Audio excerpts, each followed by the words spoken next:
But the Pirate War accomplished something no single battle ever could.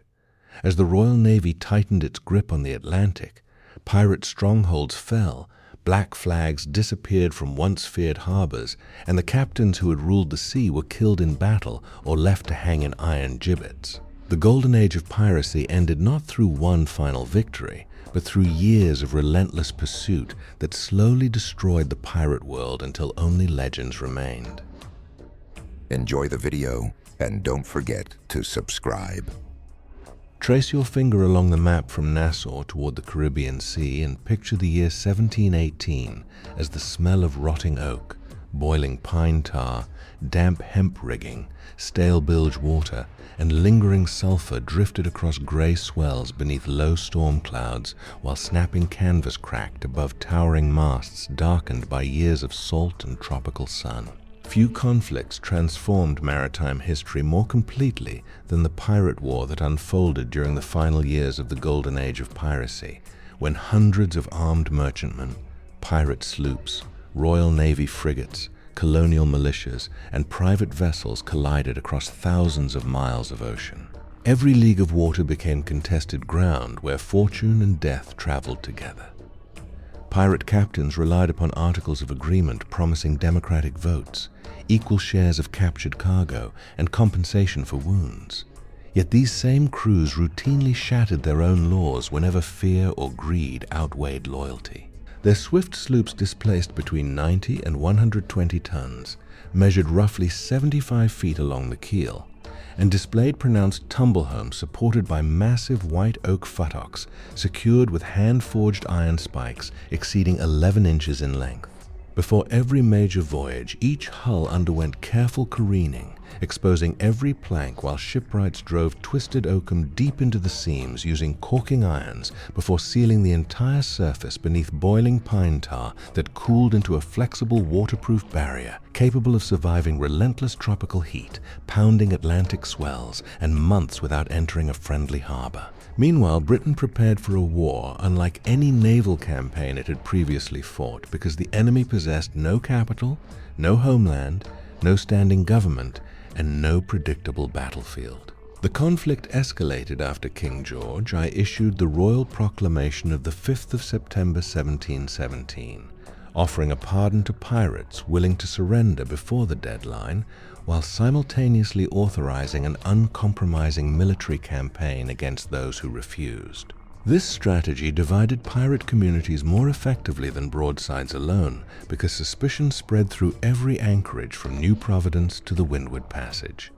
Former shipmates debated whether to accept mercy or continue beneath the black flag, knowing hesitation could end with execution at Execution Dock. Royal Navy frigates displaced more than 500 tons, stretching over 130 feet in length with reinforced frames of English oak, thicker scantlings, and gun decks carrying bronze and iron cannon mounted upon heavy elm carriages secured by breeching ropes woven from tarred hemp nearly 1 inch in diameter. A typical 12-pounder bronze cannon contained approximately 88% copper and 10% tin with trace lead impurities, weighing well above 3,000 pounds. Every powder charge consisted of roughly 75% saltpeter, 15% charcoal, and 10% sulfur ground into fine grains before being packed behind a tightly fitted wad.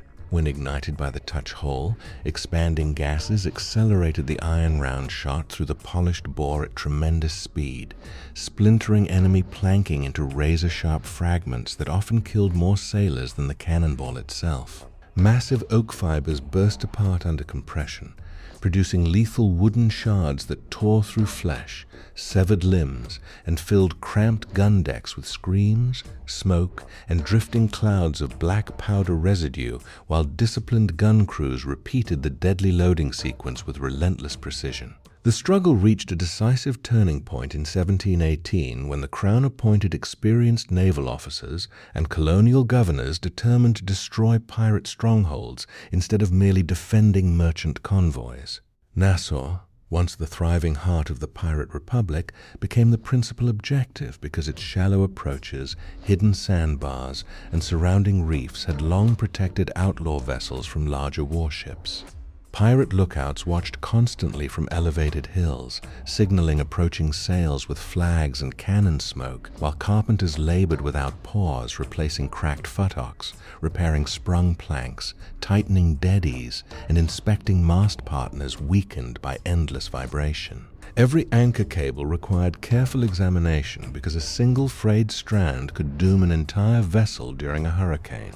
Water casks slowly contaminated with algae and bacteria, despite careful construction from seasoned white oak staves compressed beneath iron hoops, forcing crews to mix stale water with rum in an attempt to delay spoilage. Salt beef hardened into dense fibers that demanded prolonged soaking before consumption, while ship's biscuit frequently contained weevils whose presence sailors accepted as unavoidable protein rather than contamination. Yet logistical hardship mattered little compared with the relentless naval blockade tightening around pirate waters. Merchant captains increasingly sailed in escorted convoys protected by heavily armed escorts carrying superior firepower and trained marines. Pirate vessels, designed for speed rather than prolonged artillery duels, depended upon surprise, aggressive boarding tactics, and intimate knowledge of coastal channels. As the Royal Navy systematically mapped hidden anchorages, reefs, tidal currents, and secret inlets, the geographical advantage pirates had relied upon for years steadily disappeared, leaving even the boldest captains exposed to pursuit across waters they had once ruled without challenge. Battles during this campaign revealed the enormous difference between disciplined naval formations and the unpredictable violence of pirate warfare. Royal Navy captains maintained strict line-of-battle principles whenever water depth permitted, preserving overlapping fields of fire and coordinated broadsides, whereas pirate commanders deliberately avoided such engagements by exploiting shoals, narrow channels, and sudden changes in wind direction. A fast pirate sloop could wear ship more rapidly than a heavier frigate, trimming square sails and fore and aft canvas to accelerate through confined waters where deeper vessels risked grounding. Gunners swabbed each cannon barrel after every discharge to extinguish lingering embers that could prematurely ignite the next cartridge. Worms extracted smoldering debris before fresh powder bags wrapped in coarse linen were rammed into the bore, followed by oak wadding and a cast iron round shot carefully matched to the cannon's internal diameter. The recoil slammed each carriage backward against thick breeching ropes, shaking deck beams, knees, and hatch combings while iron trucks carved grooves into weathered planking. Smoke from repeated volleys reduced visibility to only a few yards, leaving officers dependent upon shouted orders, boatswain whistles, and drum signals barely audible above crashing waves. Boarding parties armed with cutlasses, boarding axes, pistols, and pikes rushed across splintered rails whenever opposing hulls collided, transforming carefully engineered ships into chaotic killing grounds where every companionway, capstan, and hatch became a fiercely contested position. Victory rarely belonged to the strongest vessel alone, but to the crew capable of preserving discipline after the first terrifying minutes of close combat, when fear spread faster than fire through tar-soaked rigging and shattered decks. By late 1718, the pirate war had become a campaign of relentless pursuit rather than spectacular fleet actions. Colonial governors exchanged intelligence with naval commanders, merchant companies financed additional patrols, and informants hidden inside waterfront taverns reported the movement of suspicious crews before their anchors even left the harbor. The destruction of famous pirate leaders steadily weakened the loose network that had once linked Nassau, Tortuga, the Bahamas, and remote anchorages stretching toward the African coast. Without trusted captains to coordinate raids, many smaller crews drifted into desperate violence, attacking poorly defended fishing craft or isolated coastal settlements simply to obtain fresh water, sailcloth, powder, and food. Their vessels deteriorated rapidly because prolonged cruising without proper dockyard facilities prevented thorough careening and structural maintenance. Marine borers penetrated untreated hull, planking below the waterline, weakening timbers that had once resisted Atlantic storms. Standing rigging of tarred hemp absorbed moisture and salt crystals, increasing weight while gradually reducing flexibility until individual strands snapped beneath sudden wind loads. blocks seized from inadequate lubrication, mast hoops cracked, and spars developed hidden fractures after repeated exposure to tropical heat followed by violent squalls. Even successful captures yielded diminishing rewards because insurance systems, escorted convoys, and revised shipping routes reduced the number of vulnerable merchantmen crossing pirate-infested waters.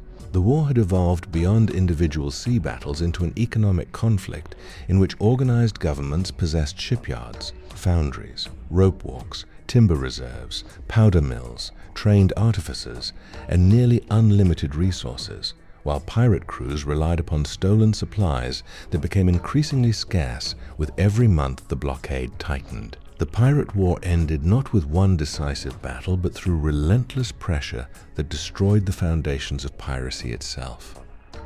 By 1722, the great pirate strongholds had fallen. Their leaders were dead or hanging in iron gibbets, and the Golden Age of Piracy had entered its irreversible decline.